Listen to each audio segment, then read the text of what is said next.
Mtumishi wa Mungu dada Marina, nimekuwa nikijifunza sana pia kupitia yeye, na amenifundisha vitu vingi sana. Sema tu watu wafahamu. Nami pia niko darasani bado nafundishwa. Namshukuru sana, amenifundisha baadhi ya masomo, nimeyatendea kazi na nimemwona Mungu kuliko maelezo ninashindwa kuelezea. Mtumishi wa Mungu dada Marina, ubarikiwe sana sana sana sana. Amenisaidia sana. Nimekuwa pia kila pesa na nipitia mkononi sitaki kuichezea. Yaani hapo hapo na Mungu nakata. Nikipewa 10,000 najua pia na Mungu anatakiwa pewe na ila yake pia. Ninamshukuru Mungu pia kupitia dada Marina na watumishi wote ambao mmefika hapa, ambao kwa kweli pia kupitia nyinyi huduma zenu zimekuwa ni njema sana. Namshukuru Mungu pia kupitia wageni ambao Mungu amewapa kwa mara ya kwanza. Tupungiane mikono ambao ni mara ya kwanza kufika. Amen. Na watumishi wa Mungu mbarikiwe sana. Ninawapenda pia. Ninataka nilizungumza semina ya Dodoma, lakini pia ninatamani watu pia wa Dar es Salaam wafahamu kwamba kule Dodoma nilizungumza, lakini sipendi kitu ambacho nimezungumza pia sehemu kimoja watu wengine tu pia wakipati. Ninatamani pia watu wengine pia wakifahamu kitu. Natamani pia watu wafunguliwe wengine ili wajue kwamba Mungu amekusudia nini katika maisha yao.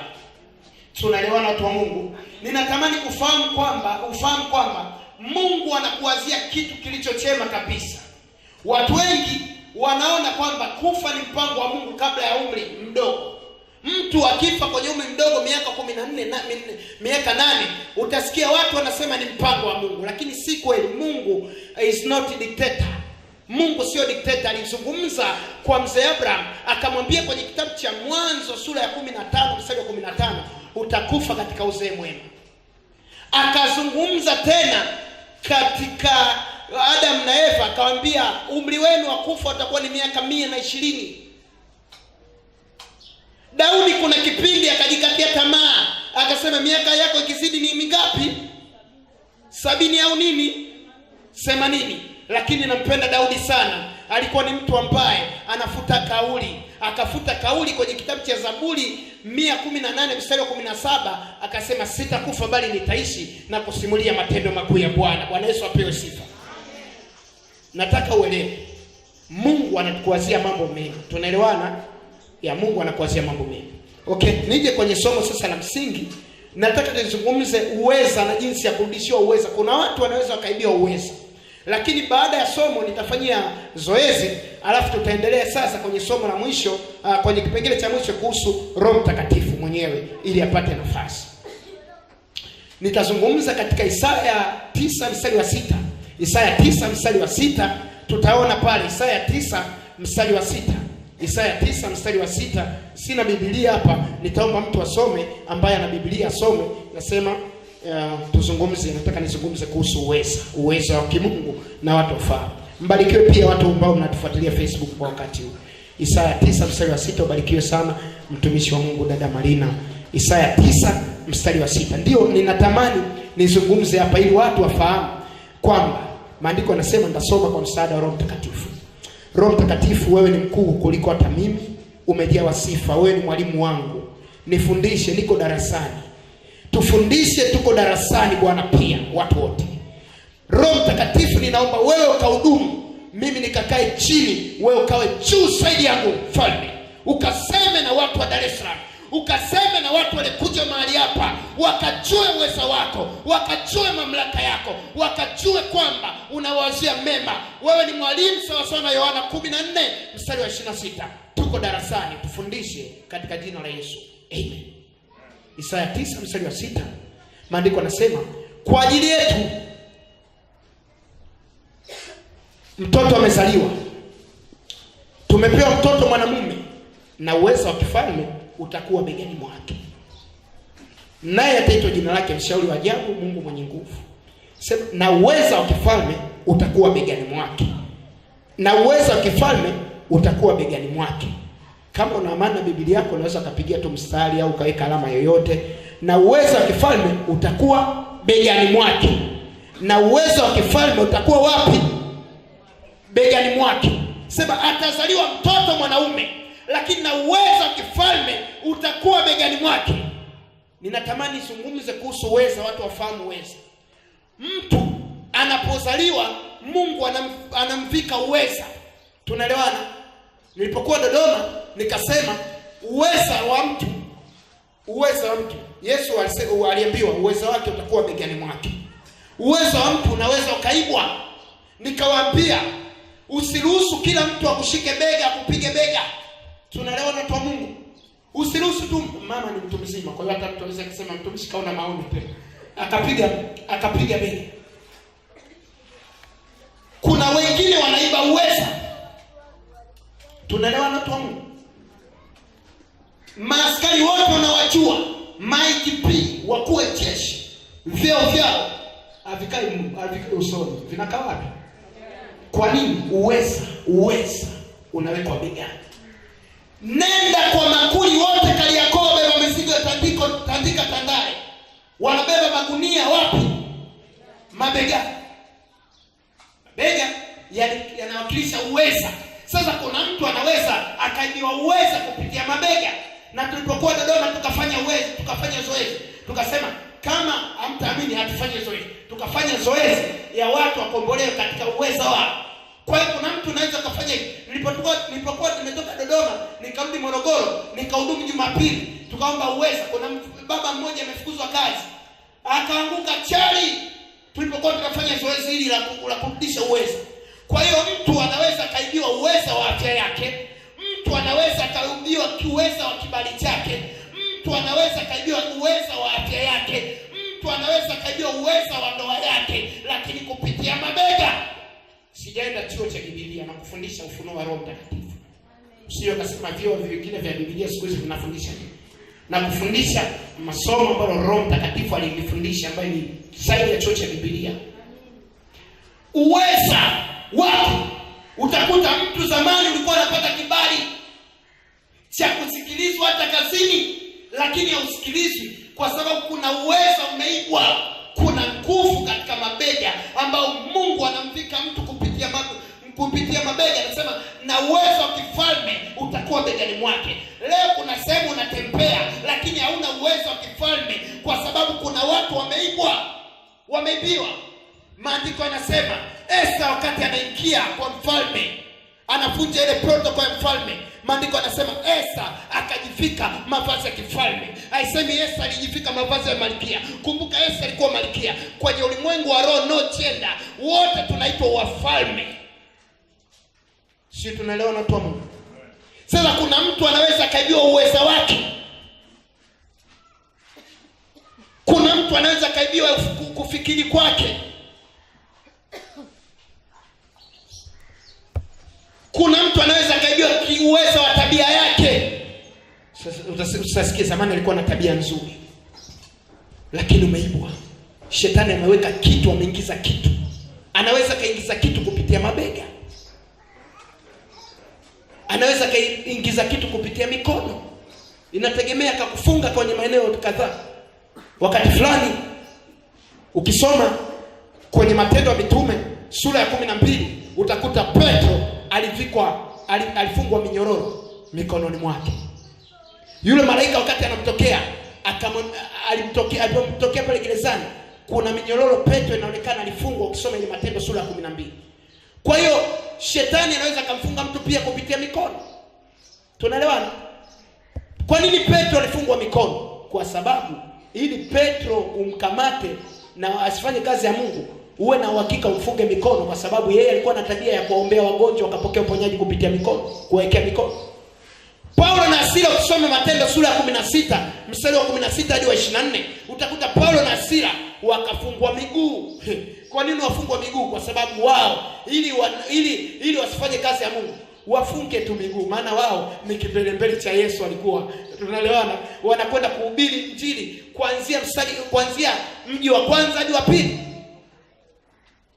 Wanatembea. Sasa mtu anaweza akafungwa kwenye maisha yake, inategemea amefungwa kwa nini.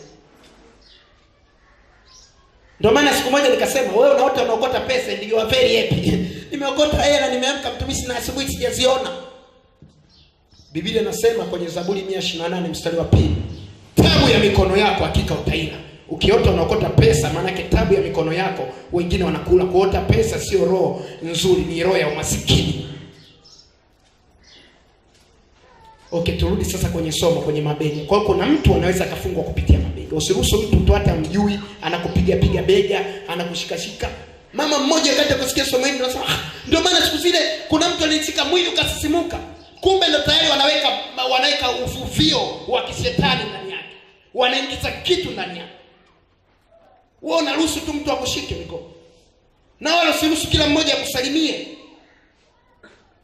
Wengine wanakusalimia wanaondoka na alama ya mikono yako ambayo ni tofauti. Mimi ni ndoto kwetu, tumezaliwa mapacha. Hizi alama sifanani na kulwa wako. Na una nguvu ya Mungu wewe kila siku kuombewa ndio hivi. Sema mtumishi anakufundisha uadui. Sikufundishi uadui. Na kufundisha mambo ya msingi ili ufahamu. Umeshawahi kuona nchi nyingine za Kiarabu umsalimii mtu, mdada umsalimii? Sasa lazima na sisi wana wa Mungu tuelewe, tuishi kwa maarifa. Uelewe kwamba kuna vitu vya msingi ambavyo wewe ndio viko vitu vya Mungu.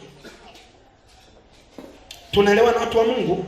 Ya, kwa hiyo uweza, natamani niombe kwa ajili ya uweza, alafu niendelee kuhusu Roho Mtakatifu jinsi somo lingine, maana na vitu viwili. Na hiki pamoja na iko after kwa tumemaliza. Tumeelewa na watu wa Mungu? Kwa hiyo uweza unakaa hapa. Na uweza wa kifalme utakuwa begani mwake.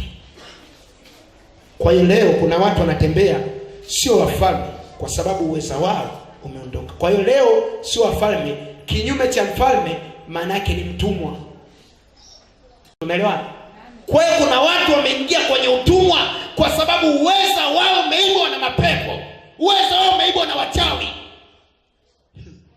Kuna kipindi nilikuwa naangalia Danieli sura ya 3 mstari wa 21.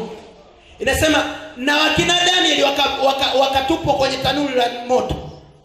Nguo zao, inasema suruali zao, kanzu zao na joo zao. Yaani Biblia ingerahisisha, mungesema mbona Mungu akisema wangetupwa tu na nguo zao basi ingemaliza. Lakini pale kuna kitu cha kujifunza kwenye ulimwengu wa roho, kwamba wachawi wanaweza kukuloga kwa nguo yako, suruali, wanaweza kukuloga kwa kanzu, wanaweza kukufunga kwa joo. Ndio maana yake. Ingesema tu wakatupwa, wangetupwa na nguo zao basi. Kuna kitu cha kujifunza. Sasa Biblia ukisoma kama hadithi ndio tunasema sielewi. Kila kilichoandikwa kwenye Biblia ni pumzi ya Mungu. Hata kama utaona Yesu akazaliwa sio na nani sio akamzaa Ibrahim sio akafanya, wewe unaweza kusema hapa ngoja nipapite. Kumbe kuna kitu cha kujifunza kwenye Biblia. Wewe unasoma tu kama hadithi. Ndio maana ukisoma hii Biblia hautakuwa mbichi tutakapokuambia kwamba Bwana, ubatizo wa kibiblia ni huu wa maji mengi. Sasa hapa ndio watu walikuja sema na nasema wanachanganya. Hautakuwa mbishi. Si Biblia unasoma. Sema Yesu akabatizwa hivi, na utasema Yesu ni njia, kweli na uzima. Kwani kama Yesu ni njia, kweli na uzima, kwenye ubatizo sasa tutofautiana na kweli njia na uzima? Hauwezi kabisa. Unasema watumishi, mkanibatize kama mimi naendelea na imani yangu huko basi, nitaendelea nayo. Lakini nimeshakiri. Tunaelewa na watu. Wakati yule baba anapelekewa Yesu, Biblia inasema akambariki Yesu akiwa mdogo, akumbatiza, alimbariki. Sasa hapa ndo nawachanganya watu, wanasema mabosi tu akaamua akasema mimi bosi, yani mfalme, nitoke hapa hadi kule. Hebu nileteni jaji. Sio ilikuwa nini wakaniletea. Ikawa imemaliza. Kwa hiyo watu wakaja wakaada au tabisha. Tunaelewana watu wa Mungu. Vitu vingine tusema na left kwenye group. Umemeza maji ya bendera. Ndio maana naambiaga watu, nyinyi watumishi wengine hamwafahamu, mimi nilitumika huko. Mimi hadi jasho lao najua. Wewe unabisha tu fulani. Ndio kiongozi wetu hapa Tanzania. Mimi nilitumika, ushawahi kuvaa nguo na wao. Unavaa nguo na wao wanavaa nguo, tunaenda kutumika. Tukitoka tunabadilisha nguo wote. Leo hii unasema tulimeza maji ya bendera kwenye madhehebu na Yesu tulikuwa wakorofi kuliko wewe. Wewe unaigiza, si ndio tulikuwa wakorofi kuliko wewe. Na Yesu katupanda. Misa Malaponi yule kasoma seminari. Ana Yesu sasa yule pale. Bwana Yesu atoe sifa. Sina nia ya kukuumiza, ila na nia ya kukuambia Yesu wangu Yesu wetu tumesema ni njia na uzima. Lazima tukubaliane kwamba Yesu ni njia, kweli na nini? Kwenye ile Yohana 14:6 sema Yesu ni njia, kweli na uzima. Kama Yesu ni njia, kweli na uzima, lazima huyu Yesu tumheshimu na tumpe nafasi. Tusimame kwa dakika chache afu niendelee na somo. Nimekuchanganya kidogo ila usiumie sana. Mimi ni mwinjilisti, kwa hiyo napigaga tu. Shika mabega. Unaweza kushika, si ndio? Unaweza kushika. Jesus. Bwana Yesu, wewe ndio utakaodumu, sio mimi. Wewe ndio utakaohudumia watu wako wa Dar es Salaam. Neno lako umelileta ili upate kulitimiza. Bwana Yesu, ninaomba uonekane. Baba, tuko mahali hapa, tunahitaji uwezo wako. Tumekuja ili tukuone, tumekuja ili tudumie. Tumekuja ili kukutana na wewe ambaye ni mkuu sana Bwana, kuliko wanadamu, kuliko mapepo, kuliko wachawi, kuliko wakuu wote wa dunia. Wewe umetukuka, ni wa kipekee Mfalme. Baba, ninapokwenda kuomba, ninaomba uonekane. Uso wako uende pamoja nami, uende pamoja nasi. Sema Bwana Yesu, ninakuja mbele zako. Ninaomba juu ya kila uweza katika maisha yangu. Uweza ulioibwa, uweza wa kifalme ulioibwa kupitia mabega yangu, kupitia alama yoyote, kupitia vitu vyovyote vya kichawi vilivyofunga uweza wangu. Bwana Yesu, ninaomba uonekane, ninaomba utawale, ninaomba uonekane, ninaomba uonekane Bwana.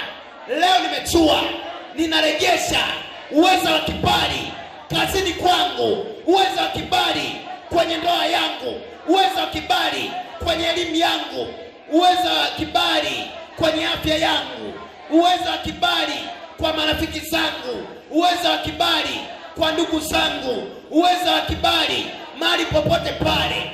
Yesu, ninaomba upite leo. Mapepo yaliyoiba kila uweza wangu leo Bwana, yakaachie kwa moto, yakaachie uweza wangu, yakaachie uweza wa kifalme, yakaachie kila uweza wa kifalme walioniibia.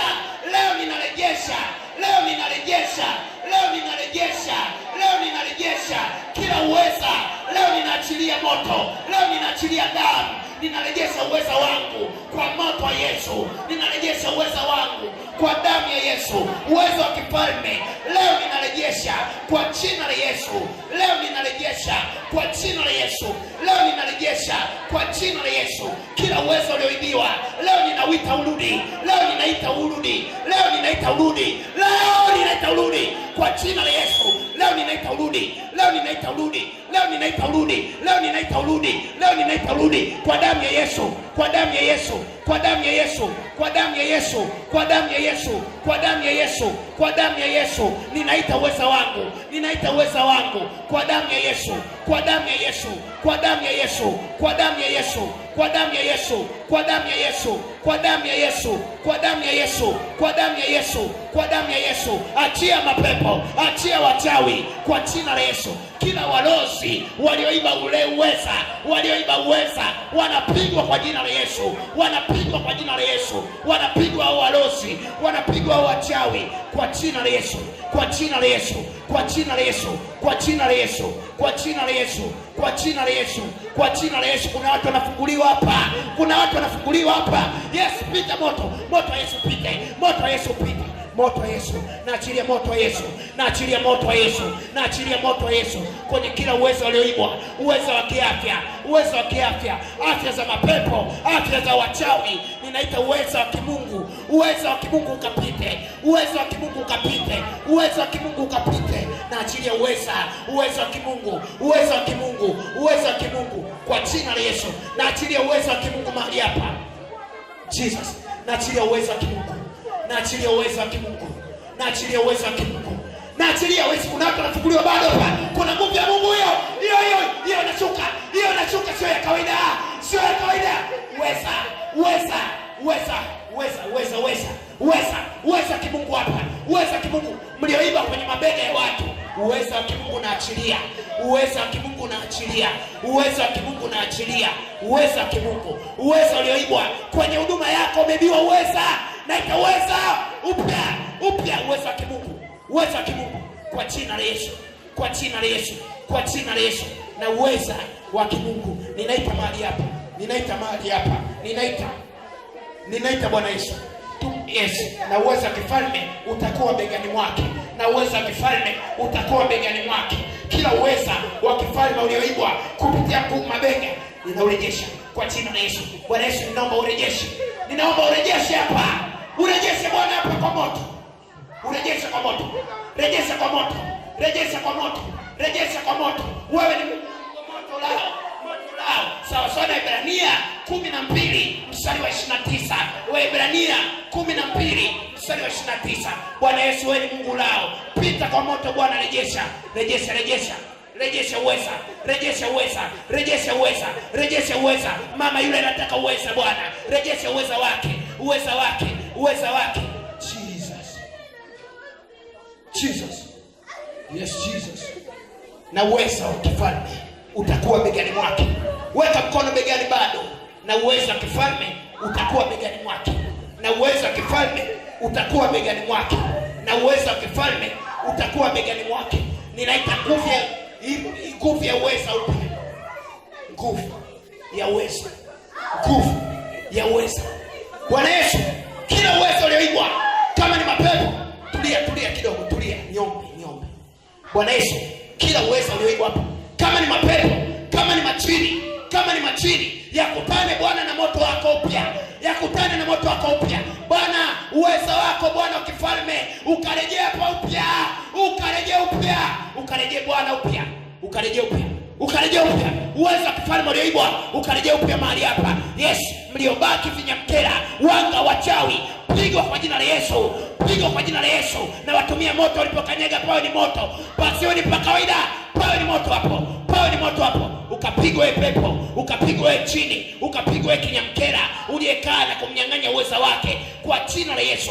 Kama ni waganga, ni madhabahu ya mababa, ni madhabahu ya mabibi, ninaachilia moto kwenye hiyo madhabahu, moto ulao sawa sana Ibrania 12:29. moto ulao kwenye hiyo madhabahu, moto ulao kwenye kila uwezo wa kifalme ulioibwa, uwezo wa kifalme ulioibwa. Bwana Yesu, ninaomba Bwana usinyamae kimya, usinyamae kimya, usinyamae kimya.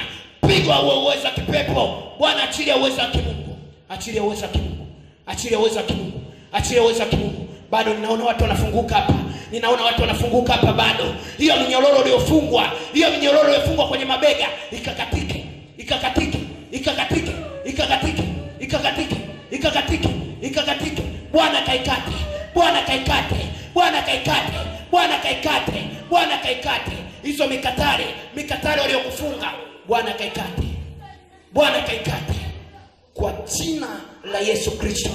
Yes, kwa jina la Yesu. Viki, mshike mabega huyo dada, mshike mabega.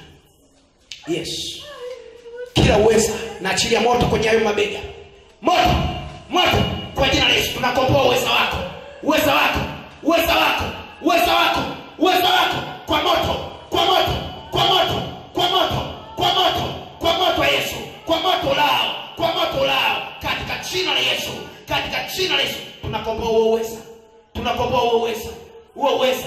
Yes, uweza tunakomboa kwa jina la Yesu. Wewe kazini wanaokuchukia, katika jina la Yesu, kila uweza waliokufika mbaya, uweza mbaya ukafutike.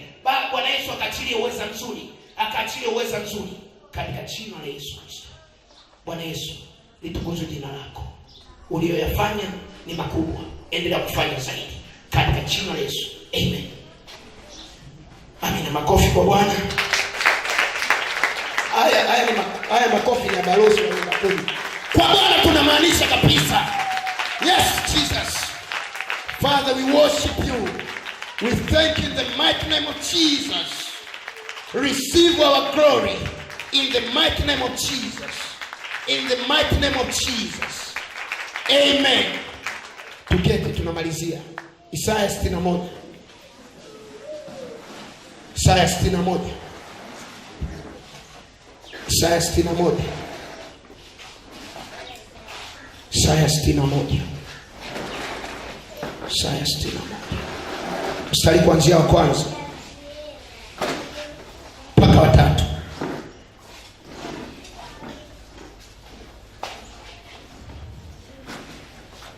Isaya 61 mstari wa 1 hadi wa 3 tunasoma, Roho ya Bwana yu juu yangu, kwa sababu Bwana amenitia mafuta ni wahubiri wanyenyekevu habari njema.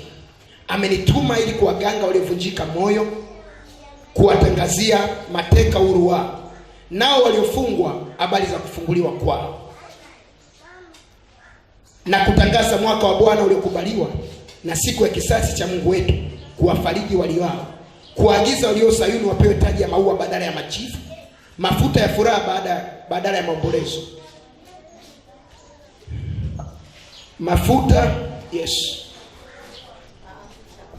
Mafuta ya furaha badala ya maombolezo, vazi la sifa badala ya roho nzito, wapate kuitwa miti ya haki iliyopandwa na Bwana ili atukuzwe. Bwana Yesu apewe sifa. Amina. Ndivyo maandiko yanavyosema.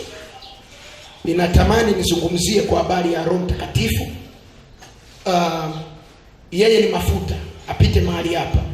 Huduma hii haipakagi watu mafuta, ila yuko Roho Mtakatifu ambaye yeye tutamwita ili akupake mafuta. Tunaelewana? Kama moyo wako ulikuwa ni mwana maombi umepungua, au kama ufahamu huduma yako, Bwana kuonyeshe waziwazi kwa mafuta ya Roho Mtakatifu. Ndio maana nasema Roho ya Bwana yu juu yangu, kwa sababu Bwana amenitia mafuta ni wahubiri wanyenyekevu habari njema, mateka huru wao, nao waliofungwa habari ya kufunguliwa kwao. Kwa Roho ya Bwana akiwa juu yako, anakuwa amekupaka mafuta. Tunaelewana? Anakuwa amekupaka mafuta katika ulimwengu wa roho. Wangapi wamekupaka mafuta wako hapa? Umepaka tu mafuta, yani sisemi na Mungu na watumishi labda mbalimbali. Okay? Sawa. Tutaomba. Niliporudi kutoka Dodoma, Mungu aliniambia tangu Alhamisi, kwa hiyo nilikuwa nimeenda Dodoma lakini naelewa Mungu alichozungumza. Aliniambia ukirudi Morogoro waambie watu, omba na watu walipakwa mafuta. Mimi nikafika pale nikamwambia wewe mani, watu mbalimbali wamepakwa mafuta. Kuna mmoja alipakwa mafuta kwenye madhabahu ya mbali sana. Ile madhabahu ilimfunga sana. Kuna wengine hawakupata mafuta ya kimungu, ila wanakupaka mafuta shetani akuone vizuri, akutesa. Na watu wajui, wakisikia mafuta wanakuwa wepesi sana kwenda kupaka. Ninazungumza kuhusu Roho Mtakatifu, ndio tunayemtumikia huduma ya neema ya Kristo.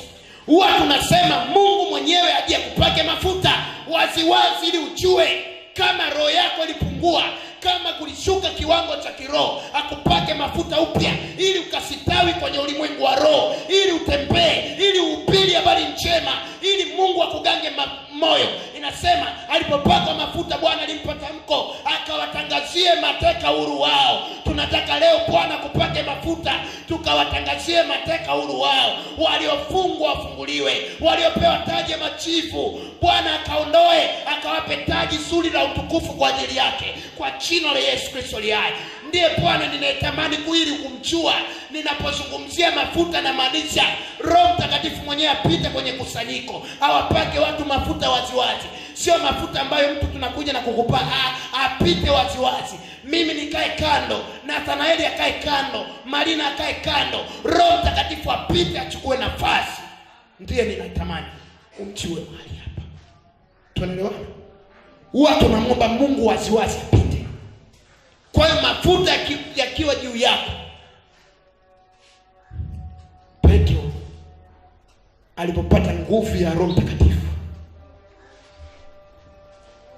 kumbuka, aibu iliondoka, uoga uliondoka, roho ya ujasiri kapata nafasi. Mafuta ya Roho Mtakatifu yanapokuja ndani mwako, hata kama ulikuwa unapita uweze kuhubiri barabarani, utahubiri tu. Yesu wa kawaida. Hata kama ulikuwa unaogopa kuwashuhudia watu barabarani, makazini, utawashuhudia. Anakupa ujasiri. Tunaelewana? Anakupa ujasiri.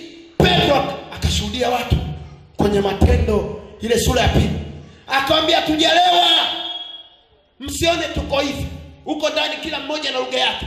Ila mkumbuke nabii Yoeli alishawahi kusema kwenye Yoeli sura ya 2 mstari wa 25 hadi 28, sema Bwana atawamwagia watu roho wake, alafu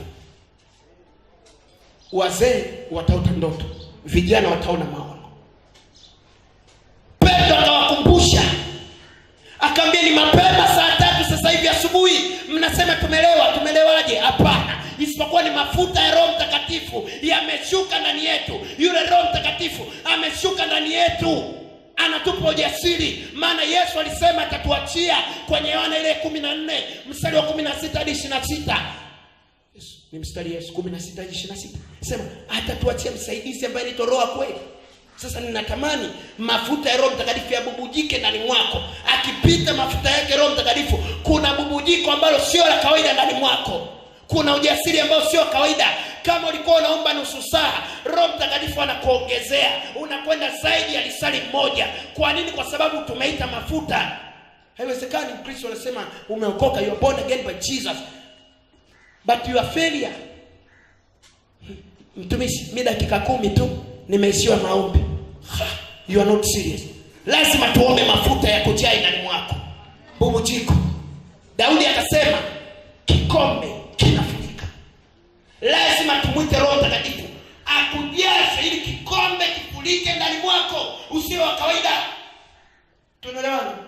Ukiwa na Roho Mtakatifu binti, au utakuwa na wachumba 3, 4 umeweka pembe. Na kuwa na boyfriend ni dhambi. Kuwa na girlfriend ni dhambi. Kwa Kiswahili chake sisi tunaitaka tulafiki wa kiume, lakini neno sahihi ni wala wa kiume. Boyfriend ya wala wa kiume. Kwa Kiswahili girlfriend ya wala wa kike. Na kuchumbia ni dhambi. Sisi tunafuata process. Wadada wengi wanakosea, wanaombaga wachumba badala ya waume. Sikia, nimeomba mtumishi mchumba nimekosa, mwaka unaenda, miaka ni hatuombagi wachumba. Tunaombaga mke au mume. Mchumba huja na kukuchezea, ila mume huja permanent. Tunaelewana watu wa Mungu? Ndio maana wengi wamechezewa mabinti kwa sababu wameomba wachumba.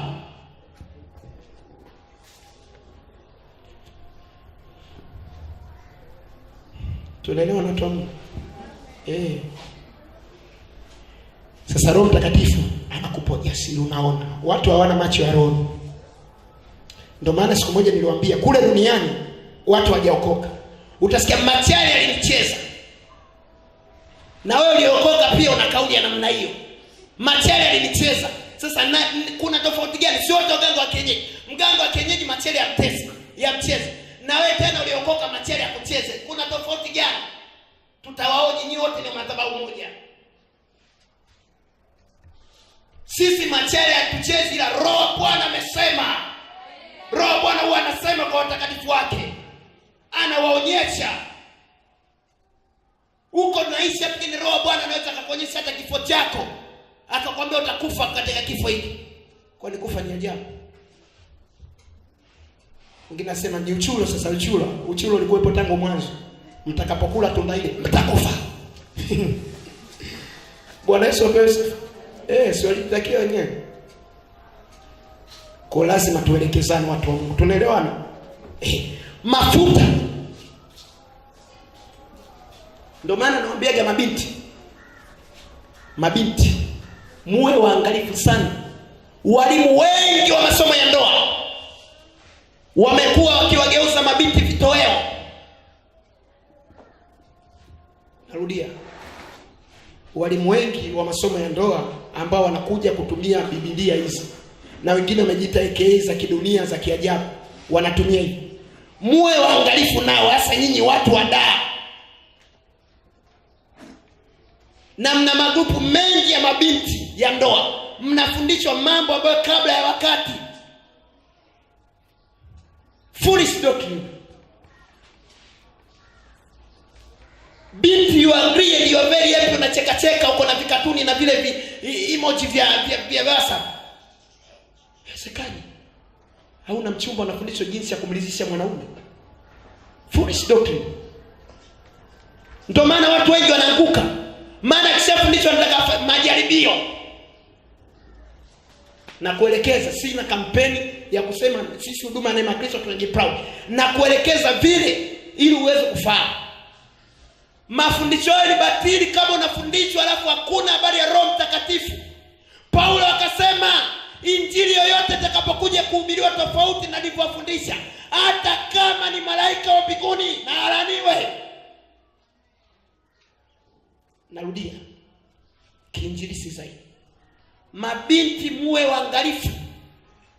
Ndio maana mwalimu mmoja wa ndoa ni block Facebook ana adabu.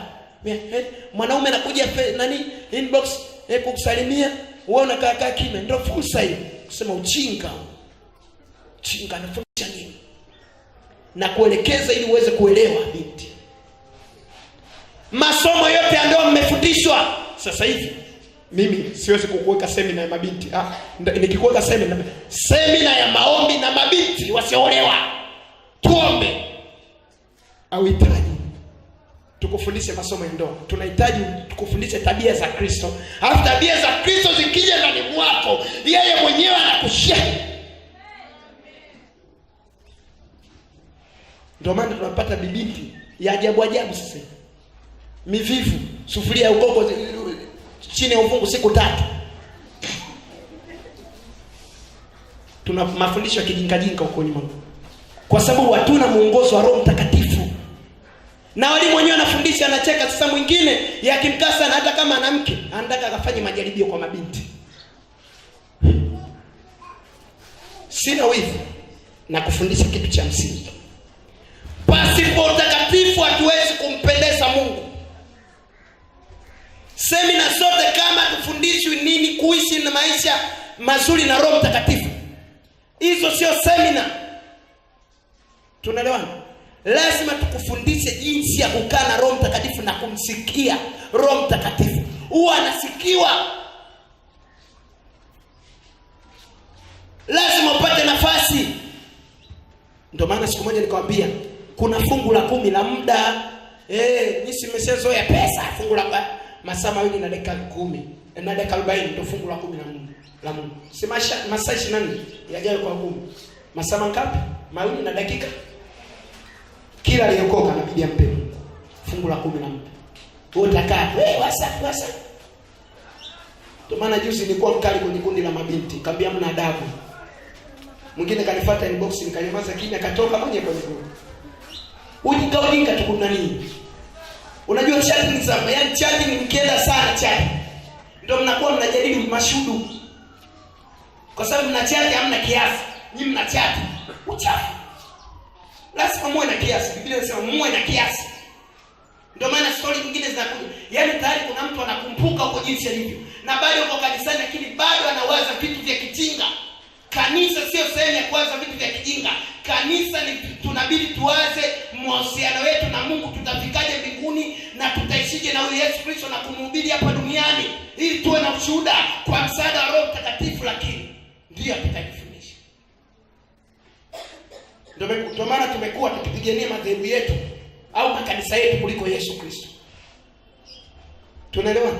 Sasa lazima tukufundishe namna sahihi yako mafuta ya Roho Mtakatifu ambayo yakija na mwako yatakushepa, atakufundisha tu. Atanena na wewe. Kwa nini anene na sisi wakati sisi wote tunakula kama wewe, tunaenda chooni kama wewe? Kwa nini asinene na wewe? Kipi tunakimisi hapo? Kwa sababu tumeshindwa nguvu ya Mungu ya ziada. Biblia inasema mtakeni Bwana na nguvu, utafuteni uso wake siku. Sasa lazima ile kumtafuta Mungu siku zote. Hajasema tu mtumishi Nathanaeli, mtumishi Marina, mtumishi Martha, mtumishi Viki. Amesema sisi wote tuliokoka tunasubiri. Tunaelewana? Kwa hiyo tusiogeuze watumishi kama mganga wa kienyeji. Wewe tu kila kitu wewe mtumishi. Yaani ulishaokoka, kabla ya kuokoka ulikuwa unaendaga kwa sangoma kwa staili hiyo, bado unakuja tena kwa watumishi kwa staili hiyo. Ndio maana kanisa sasa imekuta tena mwingine akwambia shida yako inahitaji fungu la ziada. Fungu ninahitaji 100,000 niletea. Na niliwaambia, nikamwambia hatunaga sadaka inaitwa sadaka ya ukombozi, hatuna tuliokoka. Haipo sadaka ya ukombozi. Sadaka ya ukombozi ni Yesu mwenyewe alifanyika pale msalabani. Miaka 2018 iliyopita. Ilikuwa ni sadaka tosha ya ukombozi. Tunaelewana watu wa Mungu? Ndivyo Biblia inasema hamtakombolewa tena kwa fedha. Isaya 52 mstari wa 3 mpaka wa 4 nafikiri. Maana Bwana asema hivi, mliuzwa bure nanyi mtakombolewa bila fedha. Maana Bwana Mungu asema hivi, ugeni na mashauri akaonea bila sababu. Mliuzwa bure nanyi mtakombolewa bila nini? Bila fedha. Kwenye Isaya 52 mstari wa 3. Okay. Tuje kwenye Waefeso 1:7 na kufundisha wewe uliolizwa. Sio kuna watu hapa mlishalizwa sadaka ya ukombozi. Sasa mtamsije mkageuza tena sadaka ya vocha kwa Marina. Hizi sadaka hizi zinafurahisha sana. Okay, Waefeso 1:7. Katika yeye huyo kwa damu yake tunao ukombozi wetu, masamaha ya dhambi sawa sawa na wingi wa neema yake. Tunao ukombozi kupitia nini? Damu ya Yesu. Mtu yoyote hata kama ni malaika toke mbinguni akwambia kuna toa sadaka ya ukombozi, mwambie neno la Mungu nalijua, wewe ni nani? Tunaelewa watu wa Mungu? Hatunaga sadaka ya ukombozi, ni utoto. Sadaka ya ukombozi alikuwa ni Yesu mwenyewe. Unapotaka kutoa sadaka ya ukombozi, unamfanya Yesu awe mdogo, sadaka hiyo ya ukombozi iwe kubwa kuliko Yesu. Nazungumza na watu waliokoka wenye akili timamu wako hapa. Tunaelewana? Ili ufahamu, wengi wamelizwa, neno la Mungu limegeukiwa ambako sivyo. Ndio maana siku moja hapa Dar, tumishi moja kawa na semina ya kongamano la kukombolewa makalio. Kongamano la kukombolewa makalio. Ni ujinga. Yachunguzeni maandiko kama wana wa Beroya walikuwa wanachunguza kwenye kitabu kile cha Matendo ya Mitume. Wao umekaa tu, sadaka ya ukombozi. Siku hizi mpaka mbuzi anapelekwa naye. Hivi Mungu, kwa nini tushinde kumtunza watu wangu? Kwa nini tushinde Ni kwa sababu watu wanalizwa, kwa sababu uhusiano wao na Roho Mtakatifu haupo. Siyakupa somo, lakini Roho Mtakatifu alinielekeza wakati natoka hapa semina kama 2 zilizopita. Aliniambia watu wajitakase. Kaniambia, Bwana, waambie watu wangu hata kama wako vipi wanaona kabisa wako kamili na mimi, hawana dhambi, lakini waambie hata wakiwa kwenye jani wajitakase. Hata wakiwa kazini kwenye kitu wajitakase. Biblia inasema mtakatifu na azidi kuwa. Akaniambia waambie watu wangu wajitakase. Kila sema, hata kama unatembea jitakase. Saa yaja. Marina na Nato wameongea vizuri. Mimi ujumbe aliopewa Marina nimepewa mimi wiki iliyopita. Nimepewa mimi nikiwa kwenye kiti. Nguvu ya Mungu ikanichukua ghafla, nikaenda chini. Mungu akaanza kunizungumza. Waambie watu wangu ninakuja. Nipo karibu ninakuja. Ghafla machozi yakanitoka, natetemeka kwa Bwana. Alikuwa ananiambia niwaambie watu wake anakuja. Nikamwambia nimekusikia Baba. Na kusisitiza, na tunaendelea kusisitiza. Tunayokuambia haya, tunatamani kweli kama watumishi wenzangu walivyotangulia kusema, tukutane mbinguni tukimfurahia Baba. Tusitumiki kiasara, tusije kwenye semina hizi kiasara. Lazima uhusiano wetu na Roho Mtakatifu uwe juu zaidi ya Mungu. Lazima Mungu apate nafasi kuliko mahitaji yetu. Mungu kwanza, sisi baadaye. Mungu apewe nafasi, Roho Mtakatifu apewe nafasi. Atuulize hata Roho Mtakatifu yukoje, tunakuja kutumiaga tu akili zetu kwenye baadhi ya maamuzi. Roho Mtakatifu nisema anaulizwa kwenye kila kitu. Hautapata shida hata kufundisha, utakuwa msikivu. Hata kufundisha hata kwamba mwanangu Viki, wewe ukisuka vitunguu kichwa chako kinakuwa kama sio nini usisuke. Anaulizwa kwenye kila kitu. Unajua kuwa mwalimu maana yake sio tu kwenye kufundisha Biblia, sio tu kufundisha kuomba, anakufundisha hata kuvaa. Anakuambia hata nguo uliyovaa, aisee unatia aibu, unatia aibu, badilisha nguo. Kuna kipindi nilivaa nguo nikawa naenda kwenye huduma sehemu fulani. Bwana, wakati nataka nivae, Bwana kaniambia, leo uko sishuki. Kaambia, kwani ushuki? Nguo uliyovaa ni chafu. Nikabadilisha haraka. Tena mimi mafunuo, na nikioga napata tena mafunuo. Yaani mafunuo kule. Nilikuwa naoga na Bwana, nguo ile nikabadilisha. Bado hujampa Mungu nafasi. Ndio maana wadada wengi au watu wengi wakaka wengi wako kwenye mahusiano ya mtumishi. Hata kama Bwana hajasema, siwezi kuomba huko niendelee naye, Bwana nijifunulie.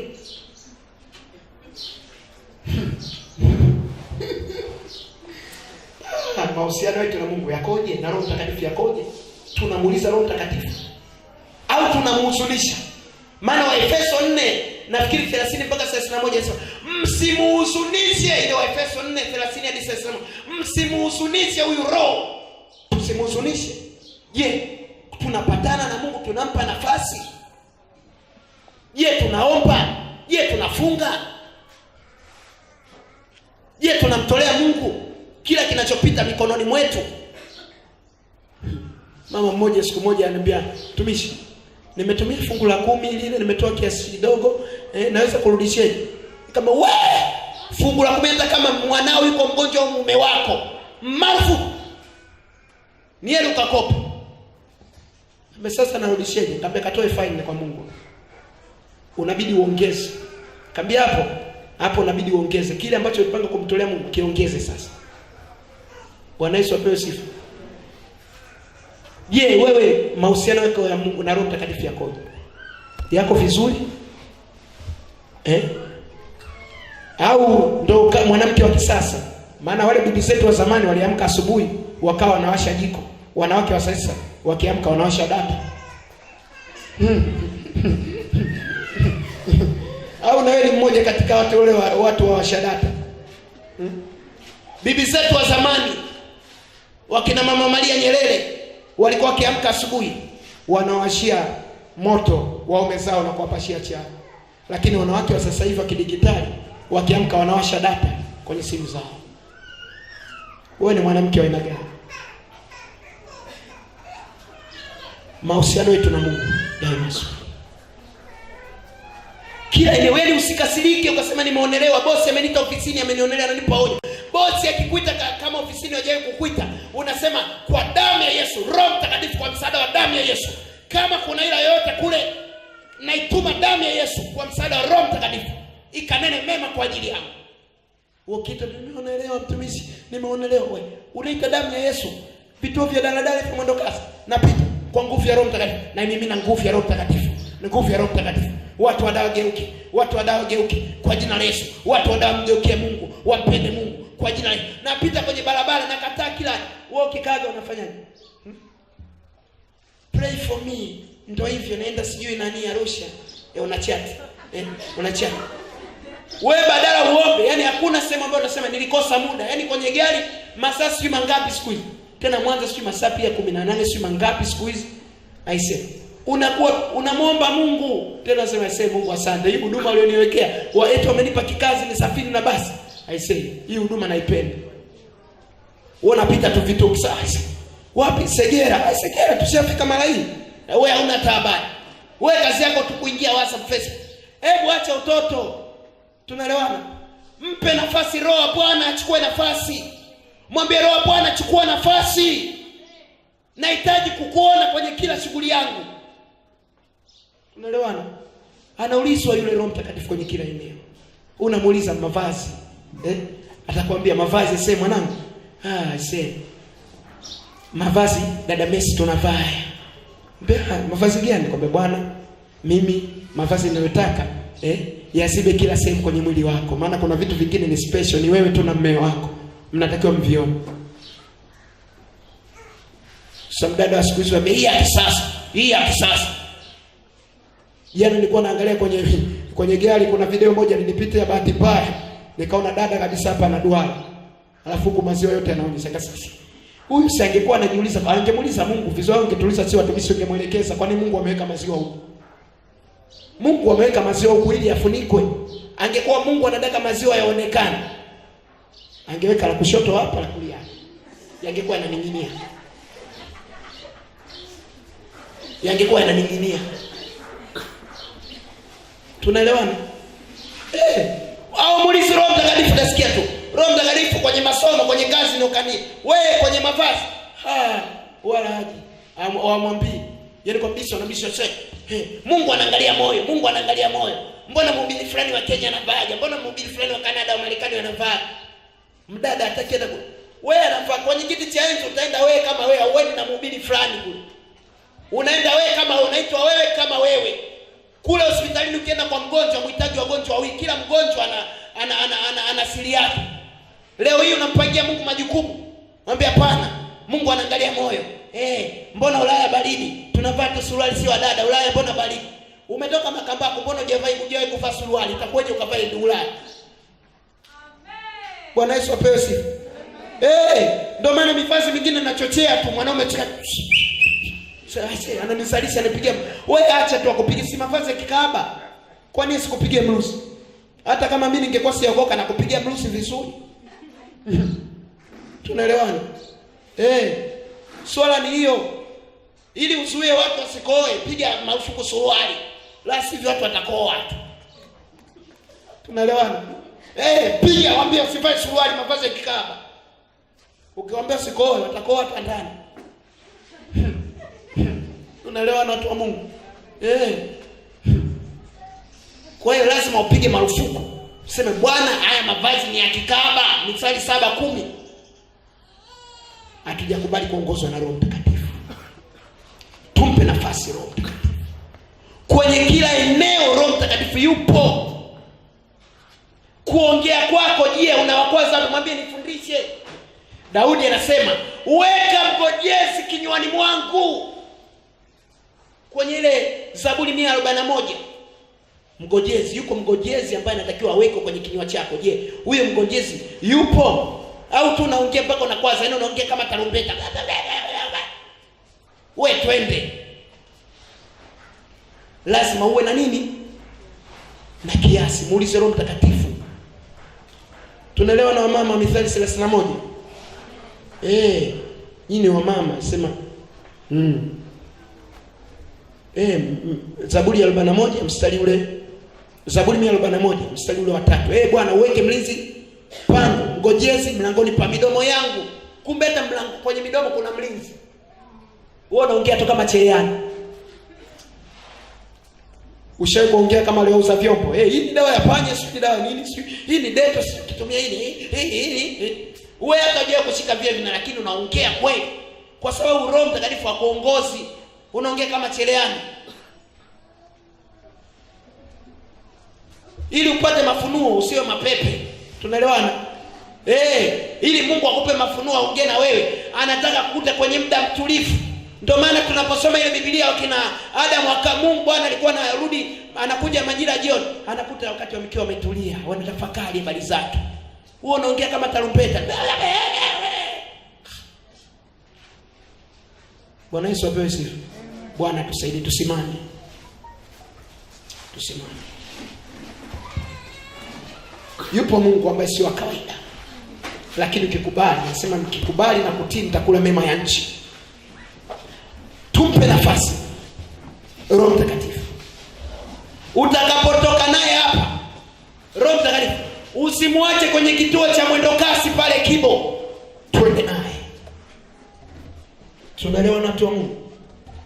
Tutembee naye. Aseme na maisha yetu. Roho Mtakatifu. Hivi vitu tutoe, maana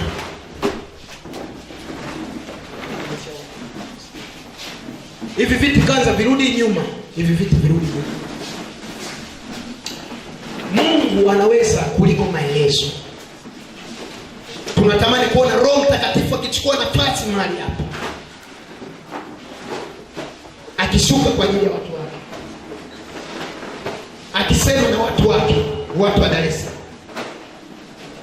Hizi pochi uwe na amani hapa, hakuna mwizi, hakuna mtu yoyote atakayeiba, hayupo.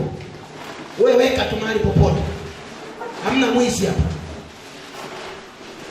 Hamna mwizi. Hayupo. Mawazo yako yawe hapa. Kabla sijaendelea, nitaomba. Wakati tangu wakina Marina na Natha wanaendelea, Roho wa Bwana alikuwa ananiambia kuna watu wanataka wampe maisha Yesu Kristo leo. Wanafanya maamuzi. Usimwangalie baba, usimwangalie mama. Mtazame Yesu Kristo. Daudi anasema baba na mama wataniacha, ila Yesu hawezi kuniacha. Njoo mbele wewe ambaye unatamani kumpa Yesu maisha, ambaye ni mara ya kwanza kufika. Njoo mbele uje kuokoka. Ni uamuzi tu mzuri ambaye unatamani sasa kumpa Yesu Kristo maisha. Ni uamuzi mzuri. Ni uamuzi mzuri. Karibuni watumishi wa Mungu. Tukae tu hapa, tusimame, haina shida. Mtumishi Nathan nitakuomba mbele kidogo nisaidie tukio hili pia. Mwingine ambaye amebaki huko, Danieli 12 mstari wa 2 nasema lakini wengi katika hao walalao katika mavumbi watafufuka. Ile Danieli 12 mstari wa 2. Sema watafufuka. Wengine wapate uzima wa milele, wengine aibu na kudharauliwa milele. Kama umekuja hapa na umesikiliza semina unaojaokoka, uamuzi uko mmoja. Liko ziwa la moto ambalo limeachia mdo. Narudia tena, golden chance.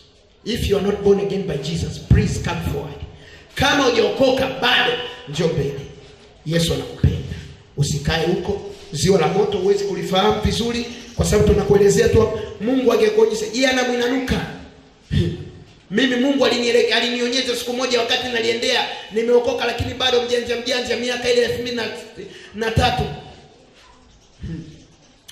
Ukiliona tu wewe acha. Sio kama nyinyi bado, nyinyi hamjui kuliona, ndio maana mnaweza kusikia tu hapa. Pombe, Bwana amesema wapendeni adui zako. Mwenyekiti mmoja wa jumuiya wewe. Wapendeni adui zako. Eti adui yake ndio pombe. Kwa hiyo anampenda. Mwenyekiti wa jumuiya. Sasa duniani kuna vituko. Mtumishi Nathanael, karibu sana mtumishi wa Mungu. Uendelee na tukio alafu nami nitaendelea baada ya kumaliza. Basi tunaweza tukainua mikono juu. Na tuinue kwa miguu yote juu. Alafu nifuatishe maneno. Sogea karibu. Sema Bwana Yesu, ninakuja mbele zako. Nimeamua kukupa maisha yangu. Uwe Bwana na Mwokozi wa maisha yangu. Leo nimeamua kukupokea. Ninakuomba ukalifute jina langu katika kitabu cha hukumu na ukaliandike katika kitabu cha uzima. Nikawe mtoto wako, ukawe baba yangu. Shetani ninakukataa katika maisha yangu. Dhambi ninaikataa katika maisha yangu. Kuanzia leo ya kale yote yamefutwa katika maisha yangu, na nimeanza ukurasa mpya na wewe Bwana Yesu. Ninaomba na kushukuru nikiamini nimepokelewa. Amen. Huko mbinguni malaika wa Bwana wanashangilia kwa ajili ya hao watu ambao leo wameamua kumpa Kristo maisha yao. Kwa nini na sisi tusiungane na malaika tukamshangilia Bwana Yesu? Basi tutakwenda pia kuomba kwa ajili yao. Tutaomba kwa ajili yao ili Mungu apate kuweka ulinzi kwao na kuwapigania kwa katika kila jambo. Sasa wewe ulioko pia nyosha tu mkono wako, na wewe udumu pamoja na sisi. Nyosha mkono wako kwa watu hawa ili tuombe pamoja nao. Bwana Yesu, tunasema asante kwa sababu ya watoto wako ambao Bwana wamekupa maisha mahali hapa. Tunaomba kwa neema ya kwako Mfalme, endelea kuonekana kwao, endelea kuwafunika Bwana katika jina la Yesu Kristo Mfalme. Tunakataa kila roho ya mpinga Kristo kwa jina la Yesu Kristo. Roho ya mpinga Kristo ina mamlaka, mapepo ya kila aina tunayapiga kwa jina la Yesu. Mapepo majini yaliyosimama kinyume na mpango wa Mungu yakapigwa kwa jina la Yesu, yakapigwa kwa jina la Yesu, yakapigwa kwa jina la Yesu. Tunaachilia neema yako, tunaachilia uweza wako, tunaachilia mamlaka yako, tunaachilia pumzi yako. Asante Bwana Yesu, kwa maana utaenda kuwalinda, kwa maana unakwenda kuwalinda kwa jina la Yesu Kristo aliye hai, kwa damu ya Yesu Kristo. Baba, uwalinde Bwana na kuwafunika kabisa katika jina la Yesu. Sifa, heshima, uweza wastahili peke yako Mfalme. No one like you dear Jesus. We worship you in the mighty name of Jesus. Tunapiga mapepo ya kila aina kwa jina la Yesu Kristo aliye hai. Tunaachilia moto, tunaachilia nguvu ya kimungu katika jina la Yesu Kristo aliye hai, katika jina la Yesu Kristo aliye hai, kwa damu ya Yesu. Asante Bwana Yesu, kwa maana unaenda kuwalinda, kwa maana unaenda kuwalinda, kwa maana unaenda kuwalinda, kwa maana unaenda kuwalinda, kwa maana unaenda kuwalinda, kwa maana unaenda kuwalinda katika jina la Yesu. Asiwepata mmoja atakayepotea mahali hapa, bali Bwana uwafunike kwa damu ya Yesu Kristo aliye hai, katika jina la Yesu Kristo. Baba, asante kwa maana ya neema yako kubwa. Jesus. Amen. Yes. Kwa neema yako Bwana ya wokovu, kwa ukuu wako Bwana. Asante Bwana. Jesus. Katika jina la Yesu. Katika jina la Yesu. Tunakushukuru Mfalme. Katika jina la Yesu. Kwa damu ya Yesu. Katika jina la Yesu. Kwa jina la Yesu. Ambaye ni mfariji, ambaye ni mfariji, achilia msamaha, achilia msamaha. Hata kwa machozi basi, hata kwa machozi basi wasamehe, hata kwa machozi basi achilia waliokuumiza. Kwa nini wabebe? Kwa nini wabebe? Kwa nini wabebe? Kwa nini wabebe? Au ni wanadamu? Kwa nini umewabeba? Hilo pando ling'oe, hilo pando mruhusu Yesu aling'oe, mruhusu Yesu aling'oe hilo pando la kutokusamehe. Mwambie Bwana achilia, Bwana nimesamehe, Bwana nisaidie, Bwana nisaidie, hilo pando achilia. Kwa nini hujawasamehe? Hata kama walikutenda, achilia msamaha, achilia msamaha kwanza, achilia msamaha. Roho Mtakatifu ambaye ni mfariji, akufariji, akupe faraja. Kwa nini umewabeba?